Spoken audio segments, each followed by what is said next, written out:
Good evening and welcome to my informative speech. My name is Marcos Lopez. I'm a nursing student at Stanbridge University in Irvine, California, and my emphasis is neurology. I want to focus my assessment on the nurse, which brings me to my 1050 class, public speaking communication. And my presentation to you today is called the Neuro check, assessing the brain at patient bedside. How ICU nurses assess the brain and check for any abnormalities that may be going on in your patient so it doesn't become catastrophic. So let me set the floor for you. I want you to picture that your patient has just been admitted to the ICU neuro floor, and you've been with the same patient for all three of your 12s, and you've picked up some overtime, and you've been with this patient for every shift. And you know what the norms, even though they may be intubated or they're not giving you as much information as you want. Because what's going on is that your brain, you can't see what's going on in the brain. Your patient can't tell you that they're in pain or that they're uncomfortable or they're hungry or they're thirsty. Um, they just can't because they're suffered a TBI or a stroke or an outside factor that caused trauma to their head. Because this brain is the most complex, most advanced organic thing in the universe. And it's really important. Without your brain, you lose your head.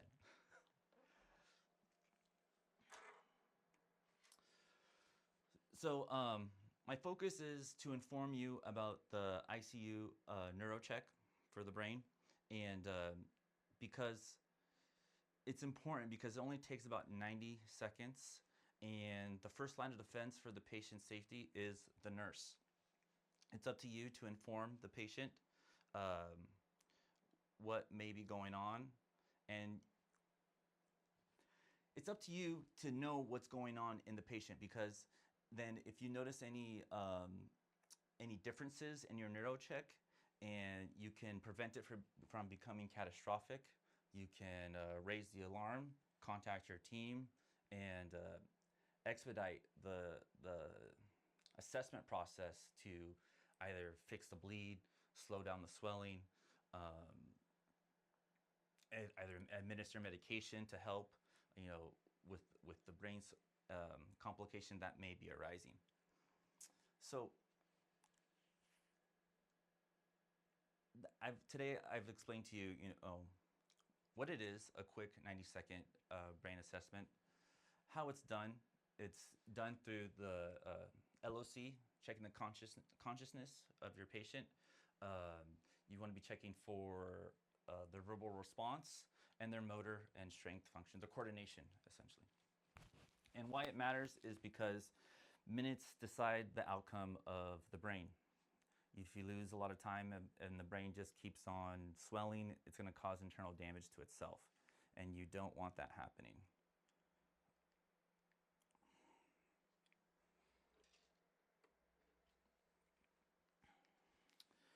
So, why minutes matter? Why minutes matter? The brain is the most complex organic material in the universe, as I mentioned earlier.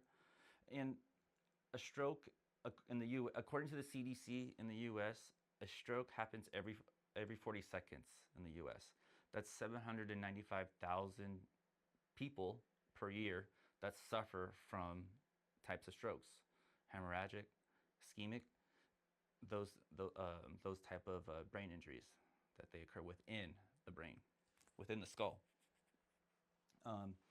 And for each minute, because time is brain, for each minute that goes without noticing the complicated norms, your patient loses 1.9 million neurons a minute. In about 2 minutes, they're losing almost 3 million neurons a minute. And you want to save as many neurons as you can, and you want to preserve as many neurons as you can for the ones that they came in with. Because every minute that passes with 1.9 million neurons dying the brain ages 3.6 years. And that's according to Dr. Saver, the writer of Stroke. And the nurse is the first line of defense at the bedside for the patient. 3 windows in the brain. There's the eyes, verbal response, because it takes our brain to compose words, move our tongue, exhale, and communicate those words, that communication to your nurse. And motor strength. The level of conscious goes by the GCS, and the pupillary response goes by PERLA. I'll explain what that acronym means in a minute. And motor strength, which is what you're checking for hand-to-eye coordination and drift.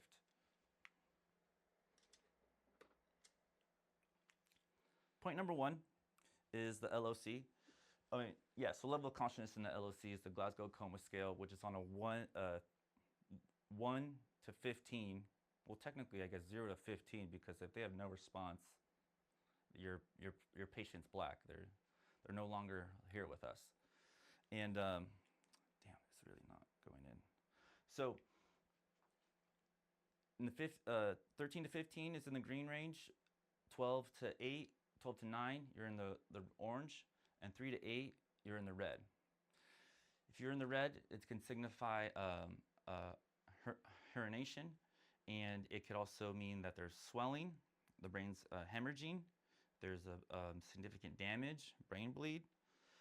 And if you're in the orange, your patient may be confused, maybe irritable, maybe very anxious, and confusion is like the number one thing that will also signify that they don't know, that there's something desperately going wrong inside. 13 to 15, your patient's solid. There's nothing that's going to happen to them, essentially, as long as you're doing your brain neuro check. And in this GCS score is important because any 2 points that differentiate either down or up, it can make a big difference in your patient's care, and can make a difference if your patient's going to lose more neurons. Because if you notice and you've been with them for your 312s and you've been seeing them, and all of a sudden you're 2 points down from 13 to 11, then you don't want it to go down anymore, and you don't want to lose any more neurons. So you want to make sure that you perform this GCS to ensure that the score is either improving or declining, and you need to act fast if something happens. And acting fast would be calling a code stroke, or contacting the doctor on unit, or calling a code hemorrhage, getting into CAT scan or MRI quick, or even surgery to make sure that all their neurons and brain tissue is connected correctly. So the pupillary assessment, pupils are equal, round, and reactive to light. It's a simple tool that you'll need is a pen light. This one's broken. Thanks, West Coast. So here, it's PERLA. And you're going to take your torch, and you're going to go into the patient's eye, and you want to see the pupil constrict. You don't want to wave your flashlight back and forth. You just want to see the pupil constrict and go back. Do likewise to the left side, your right, and then you want to see the pupil constrict. If pupils are restricting well, they're equal, round, and reactive to light, and then they're accommodating. So you want to see if they accommodate, but that's if the patient is alert and oriented to get the accommodation. If the pupil is dilated and one is fixed, and it means that there's a blown gasket in the brain.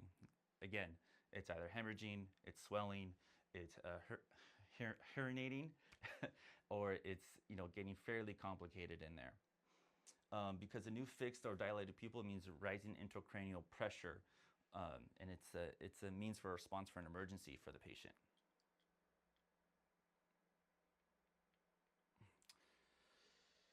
And then if they're reactive, it constricts to light, from 2 to 4 millimeters. Your patient's in a good zone. They're okay. there's nothing hemorrhaging or bleeding that's going on inside their brain.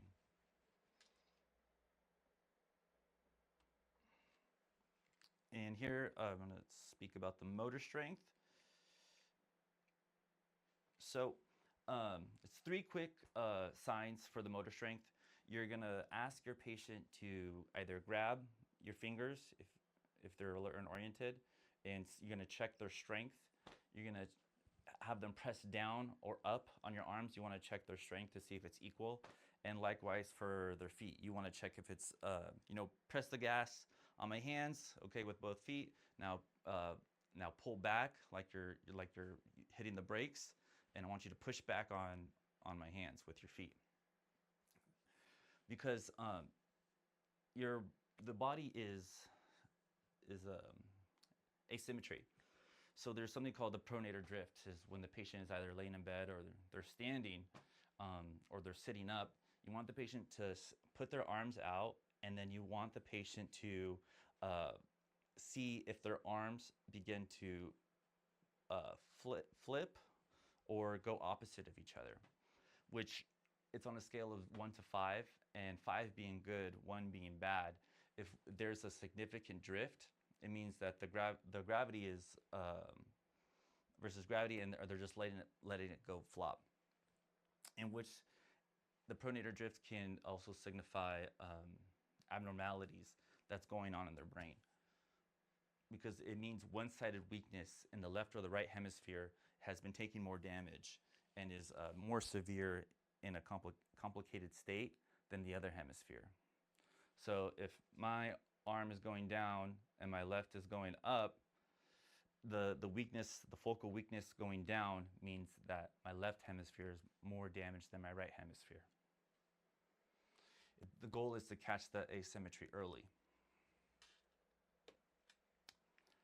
And consistency is what matters most.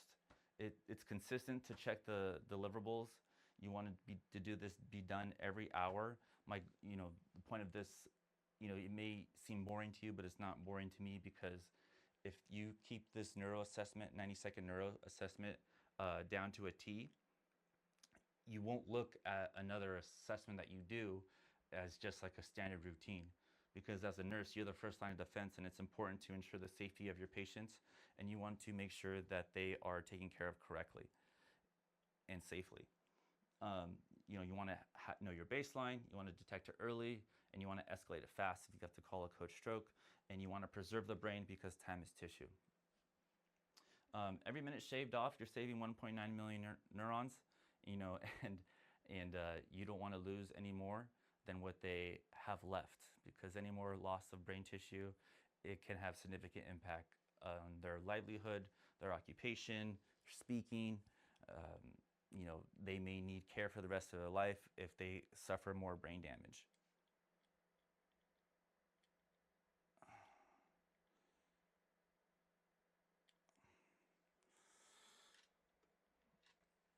So, in conclusion, 3 windows, 1 question.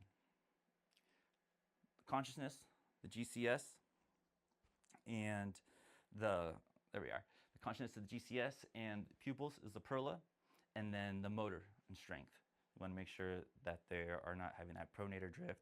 You want to make sure that their pupils are reactive to the light, and they're not constricting. One pupil is smaller than the other, or both pupils are small, or if they're not offset, because then that's signifying that there's significant pressure building up in the brain, and you need to do something fast to relieve that pressure, or to stop that brain bleed, or to locate where the damage is to prevent any more loss of neurons. GCS, you want to be conducting that Glasgow Coma scale to have a higher score, 13 of 13, and you want to make sure they're staying in the green. And that GCS is a baseline to make sure that they have no abnormalities going on, or any abnormal findings going on in their brain. Because in the neuro ICU, time is brain, and we love our brains. We want to make sure that this thing stays in complete order, because the bedside nurse is the first one to see the change. Thank you so much for tuning in. My name's Marcos. I hope you've enjoyed my speech, and I'll be here for questions. You have a good, lovely rest of the night. Thank you. Bye-bye.